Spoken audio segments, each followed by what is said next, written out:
So we're going to do some more review on intermolecular forces. These show up a lot in organic chemistry. And we're going to start with the weakest molecular interaction. What's that called? London dispersion, or van der Waals forces, or fleeting dipole. If you look at 3 textbooks, you'll probably find 3 different names. So let's make a list of them. London dispersion is one of them.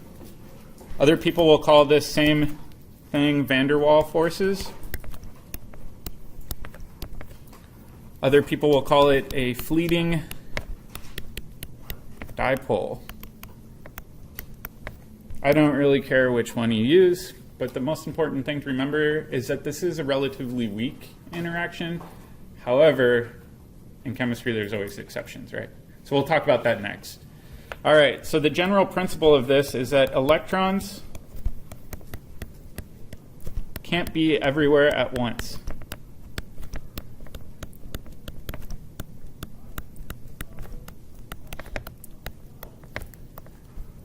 Electrons do move around incredibly quickly. However, they can't occupy all the space around an atom. So let's take 2 atoms here. I'm just going to do a generic helium atom and another generic helium atom.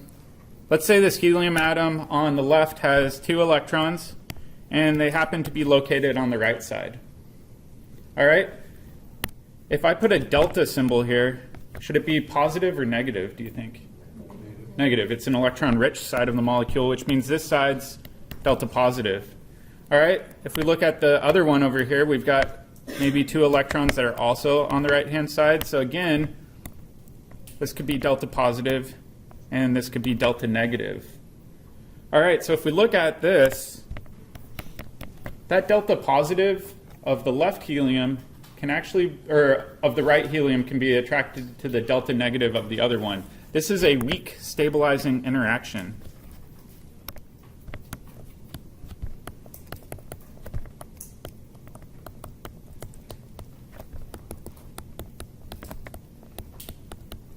It's non-covalent, but it does help these molecules kind of stick together a little bit. All right. Does anybody know what can increase these stabilizing interactions, just generically? Or maybe size, right? If you're bigger, there's more of a likelihood of you sticking to another molecule, essentially. It's kind of weird to think about it, but it all has to do with surface area. So more surface area equals greater London dispersion forces.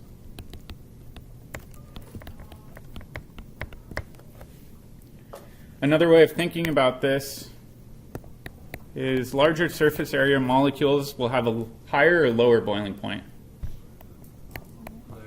Yeah, so larger surface area equals higher boiling point in general. All right, so it is a weak interaction, but like I said, it's all dependent on surface area. My favorite example of this is with gecko feet. If you look at gecko feet, it's actually a bunch of London dispersion forces. There's so much surface area on their little pads that they can actually stick to walls through London dispersion forces. So even though it is weak, if you increase that surface area high enough, you can actually make it very, very, very strong. In fact, there's actually gloves you can buy that are extra sticky through that same sort of force. So how many of you guys have seen some of those NFL catches recently? They're pretty crazy. A lot of that has to do with the surface area on the gloves, right? So it's actually a weak non-covalent interaction. They're not physically sticky gloves. They just have a lot of surface area on them. All right. There's also one other thing we need to talk about with London dispersion forces. And I wanted to show this through an example. So this is C5H12. There's a few different ways we can draw C5H12. Easiest one is just one big long chain.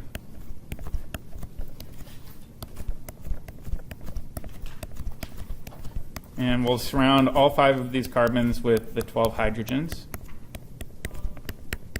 This is referred to as pentane. It's a hydrocarbon that's found in oil. So that's one type. Another thing you could do is maybe let's have just a chain of 3.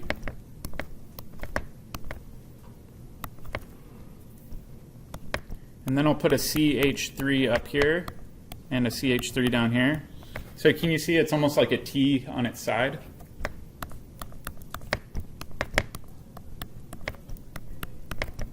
If we're comparing the molecule on the left to the molecule on the right, how are they related?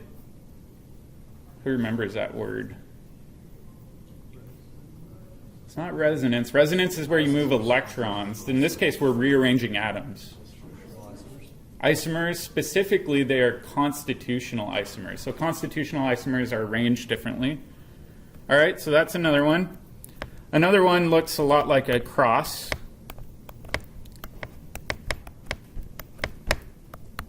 And I'll just write CH3 off of all of these. That way we don't have to draw out all of the hydrogen bonds. All right, same molecular formula, but they differ in their connectivity, so they're all 3 constitutional isomers of one another. All right, which one do you think has the highest boiling point? You think the left one? Or the right one? Which one do you think has more surface area? Probably the one on the left, right? It's taking up more space.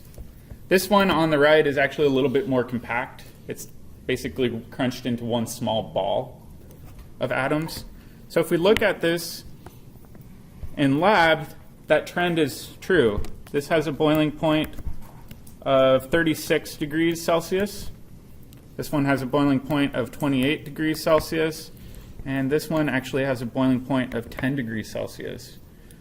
So branching tends to lower boiling point.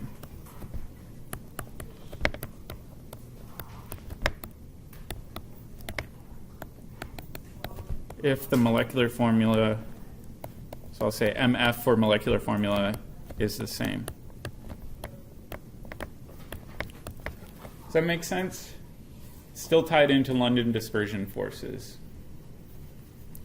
All right, so that's the weakest intermolecular force. What's the next most important intermolecular force that's not H bonding? So let's do ionic after that. There's another one. Dipole, exactly. So if we look at this one, we refer to it as a fleeting dipole because we know those electrons can move around. But what if they're essentially locked into one side of the molecule? So let's take a look at the next one. This is dipole.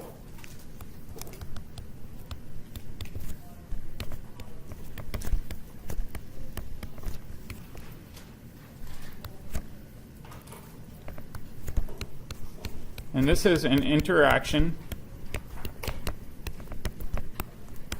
between molecules that have a net dipole that is permanent.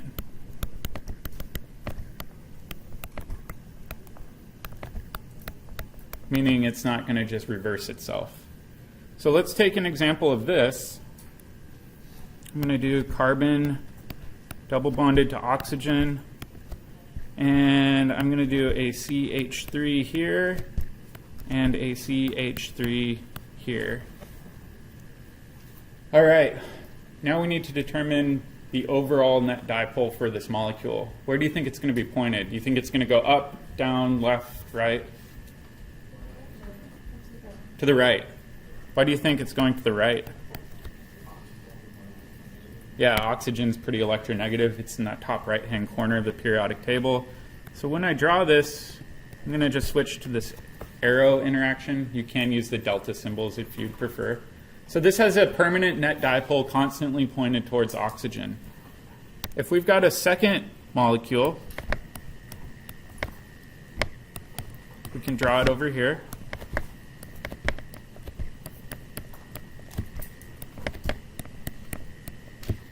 Same thing, this has a permanent dipole pointed towards the oxygen, but now the region that's electron rich on the left molecule is going to be attracted to the electron pore region on the molecule on the right. So they'll actually stack on top of one another. This, again, is a stabilizing interaction.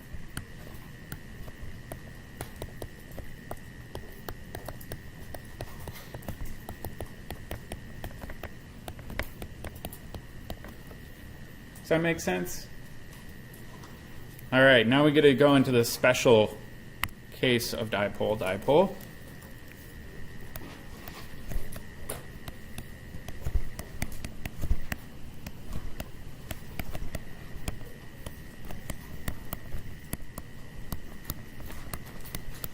This is H bonding or hydrogen bonding. How many of you remember hydrogen bonding from general chemistry? Good. It's arguably one of the most important intermolecular forces on our planet because our planet's mostly made up of water, right? And water can hydrogen bond. So let's take a look at what is required for hydrogen bonding.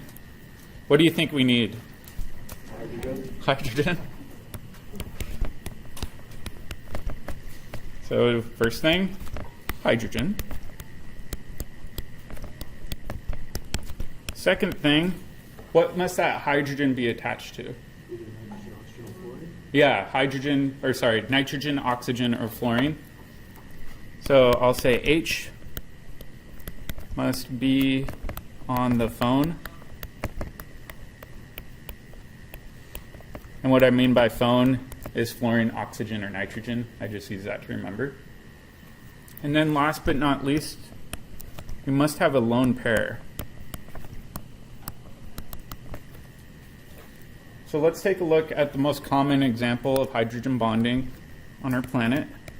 This is with water. First thing we look for is hydrogen. We've got it. The hydrogen is covalently bonded directly to oxygen. That's good. And we've got some lone pairs. So when we look at this, we would say, all right, there's some individual dipoles that are pulling electron density towards oxygen. That means the overall net dipole is going to be pointed in this direction, right? All right, if there's another water molecule nearby,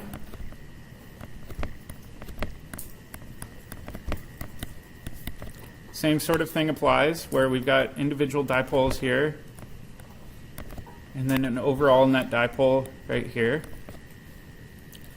Essentially, this interaction occurs when that hydrogen gets really close to a lone pair. And the reason it occurs is that oxygen is so electron rich, it can actually share that lone pair with the hydrogen that's electron poor.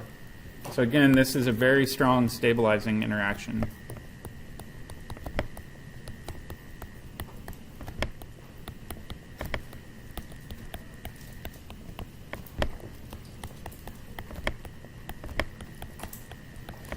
This is especially important in biomolecules. So if you've taken biology, you've probably talked about DNA, right? So DNA, you've got two different strands. The thing holding them together is hydrogen bonds, right? If you think about proteins, proteins aren't one long chain, right? They kind of ball up into specific shapes.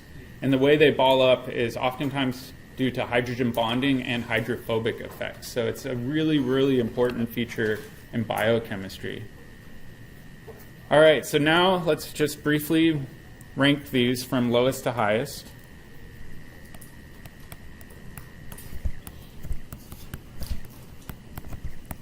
And I'll call these IMFs for intermolecular forces. On the weak end, we said we've got London dispersion. In the middle, we've got dipole-dipole.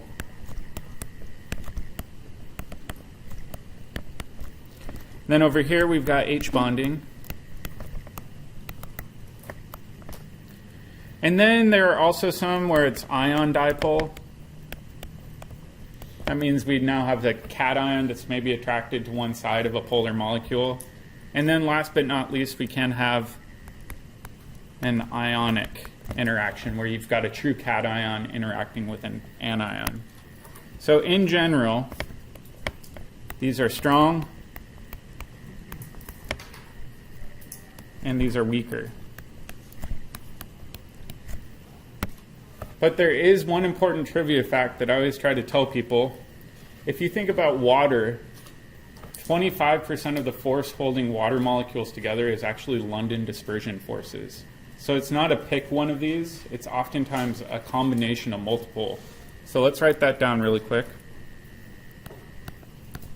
So 25% of the attractive force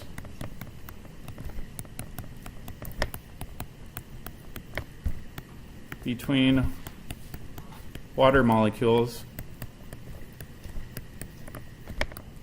is due to the dispersion forces.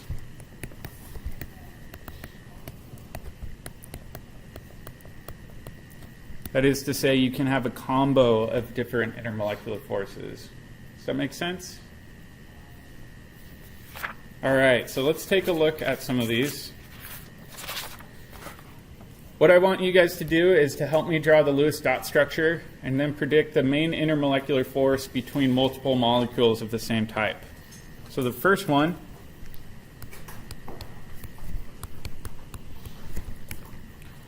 is going to be CF4.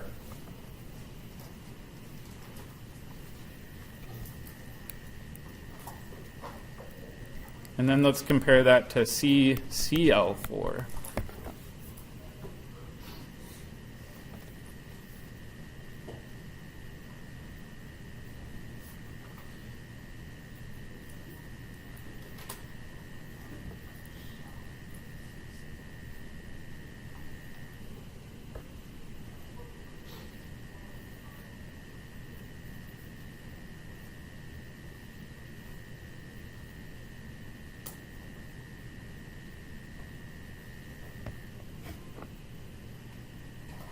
How many of you got the Lewis dot structures?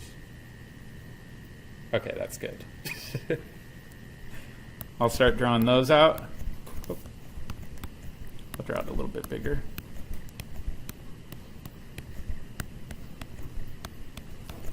Check with your neighbor to see if they agree with the main intermolecular force.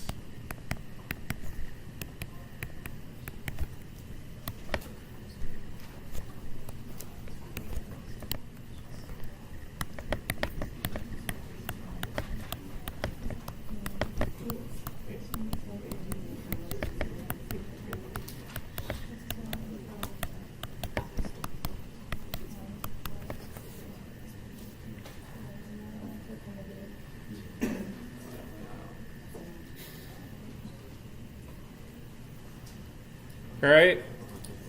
Raise your hand if you think it is dipole-dipole. So let's say you've got two of these next to each other. Do you think it's a dipole-dipole interaction? No. No? Why not? Because they're equal in opposite directions. Equal in opposite directions, right? Each fluorine is pulling equally around that carbon. The way I have it drawn here isn't that accurate. What's the overall shape for that carbon? Tetrahedral. It's sp3 hybridized. So the reality is that this molecule has no net dipole.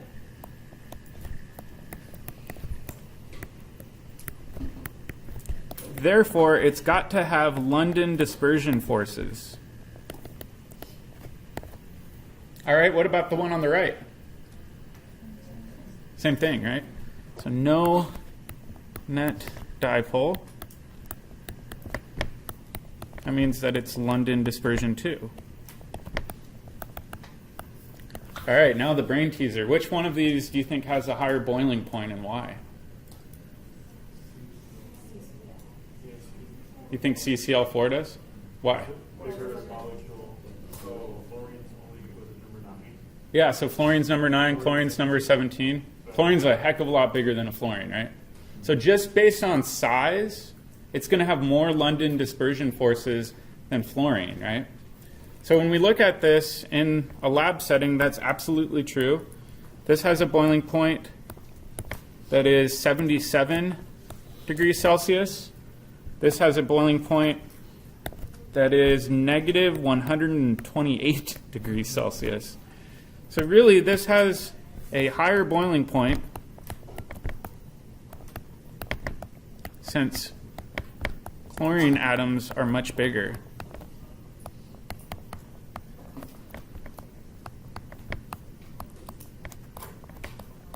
So for example, on quizzes or exams, I could give you a set of molecules and I could say, what's the main intermolecular force for that molecule?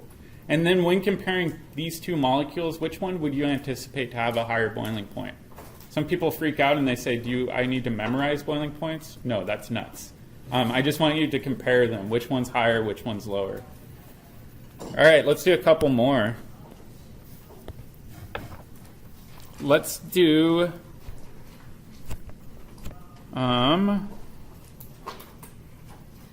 trying to think of a good one.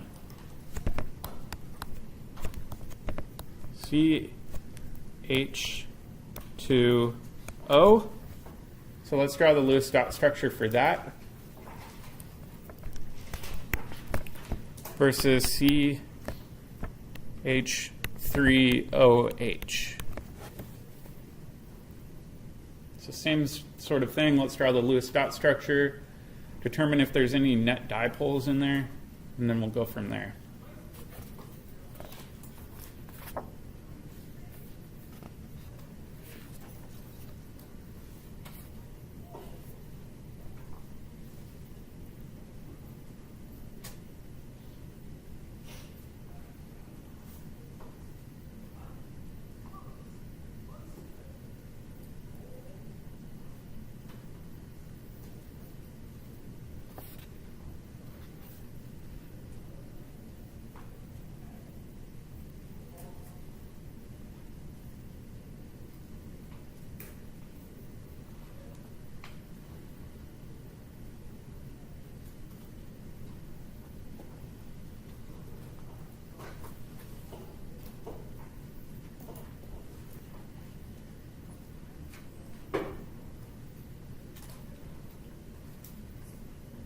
Give me a thumbs up if you got the Lewis dot structures.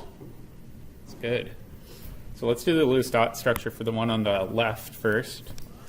All right, so I've got a carbon, 4 valence electrons. I've got an oxygen up here, 1, 2, 3, 4, 5, 6. I've got 2 hydrogens. I'll put one here and one here.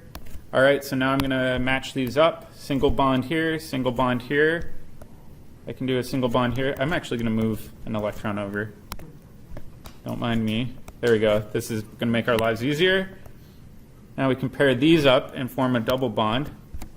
So really, this molecule has a double bond to oxygen, single bonds to hydrogen, and the oxygen has 2 lone pairs. Is that what you guys were getting? Perfect. This is referred to as formaldehyde. Have any of you guys taken anatomy classes? You know that funky smell that you get with embalmed samples?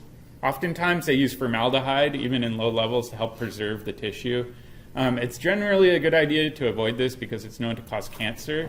It's also becoming a big deal in the construction industry. Particle board is made using formaldehyde, and you may see some particle board labeled as formaldehyde-free. The reason they do that is to try to lower that kind of funky, cancerous smell in the room. All right, so that's formaldehyde. The one on the right's a little bit easier.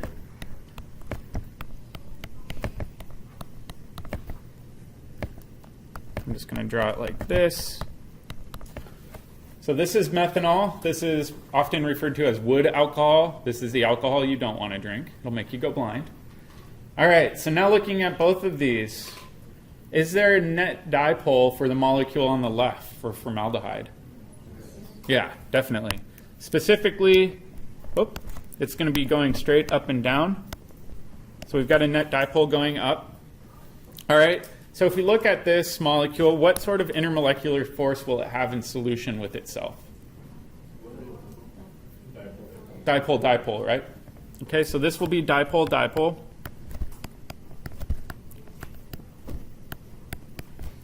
All right, and then the one on the right, does that have a permanent dipole? Okay, so it definitely does. It's going to be pulling electron density towards that oxygen. All right, so is this dipole? It is, but is there anything special about it? Hydrogen bonding, exactly. If we look at it, this has a hydrogen that's directly bound to oxygen. People will ask me, why doesn't this hydrogen count? It's not directly covalently bound to oxygen. So That one can't H bond, but the one on the right can. So this is H bonding. All right, so if we were to predict which one will have the higher boiling point, the H bonding methanol or the dipole-dipole example with formaldehyde? The H bonding, absolutely. So this should have the higher boiling point. All right, does that make sense? I know this is a lot of review for some of you, and for other people it might be pretty new. So let's go on to solubility rules really quick. This is related to intermolecular forces as well. How many of you guys had to memorize a whole list of solubility rules in Gen Chem? Good news is we're not going to do that. I've got a much easier way of learning this, and the simple thing I refer to, the solubility is like dissolves like.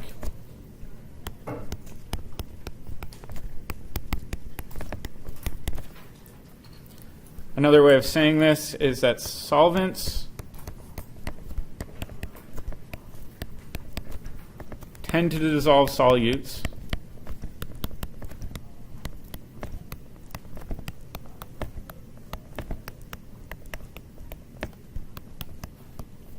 that have the same or similar intermolecular force, or IMF. So let's take a look at a really easy example with this. Let's take oil. Oil is typically carbon-hydrogen chain, so I'll just call this CXHY. So the chain can be of varying lengths, and we'll compare water.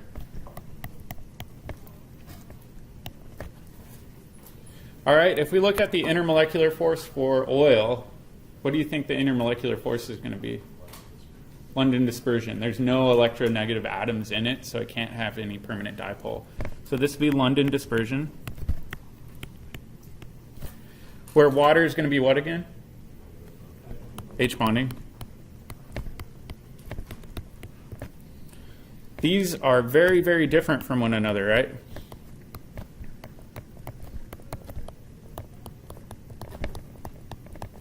That means that they will not mix. That's the easiest way of thinking about oil and water, right? They have completely different intermolecular forces. All right. There are some weird examples, though.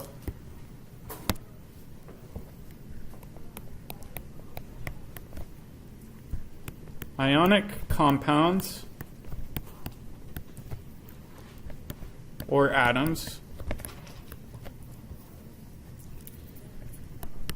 tend to dissolve best in what type of intermolecular force? What do you guys think? Probably H bonding. Good way of thinking about that is salt water, right? You've taken ions, sodium and chloride, and then you're putting it into water that it can H bond. So ionic compounds or atoms tend to dissolve best in H bonding solvents. And so if you think about sodium and chloride, so imagine your sodium atom right here.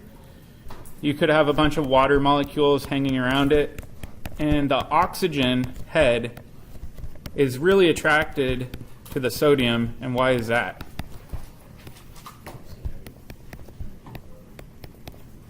Because that's the electron-rich side of the molecule, right? So each one of these dipoles wants to be pointed towards that sodium cation because it's really electron poor. If we think about chloride, the opposite's true. In this case, it's the hydrogens that are going to snuggle around that chlorine atom.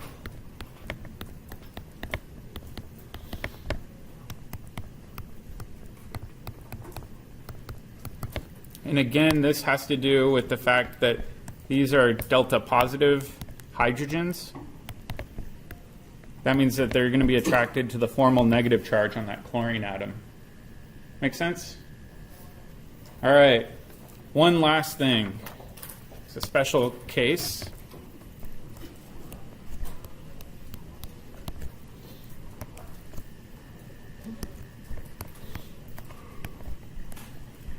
And these are referred to as emulsifiers.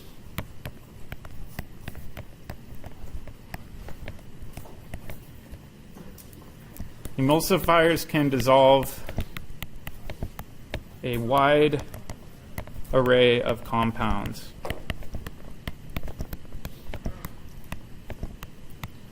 Does anybody know a common emulsifier that's usually found in your bathroom? Soap, right? So soap can dissolve oils, it can dissolve salts, it can dissolve water, obviously. So emulsifiers you can think of almost like soap. And the reason they work this way is that they're amphiphilic.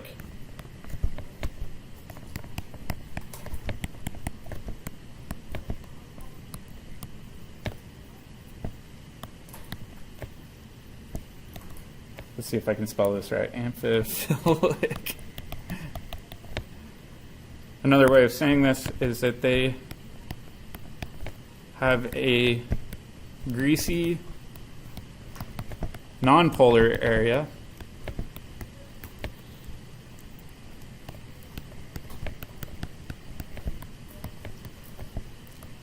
and a very polar portion as well.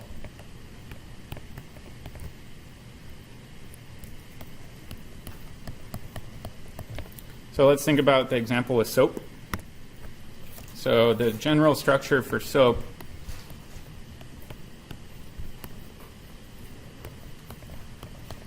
is something like this, where we've got a big long carbon chain, and then over here we've got an oxygen with a negative charge and a carbonyl group. So this portion is very nonpolar.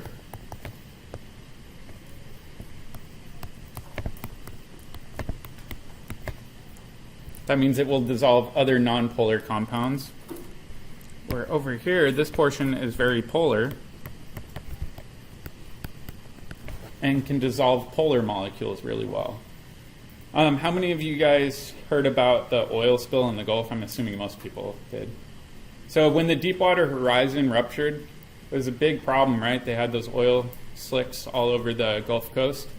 The way they dealt with that was actually to spray emulsifiers over the vast area that the spill was in.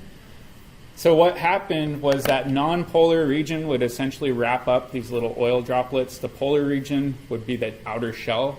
And then each of those little droplets would sink down into the bottom of the ocean.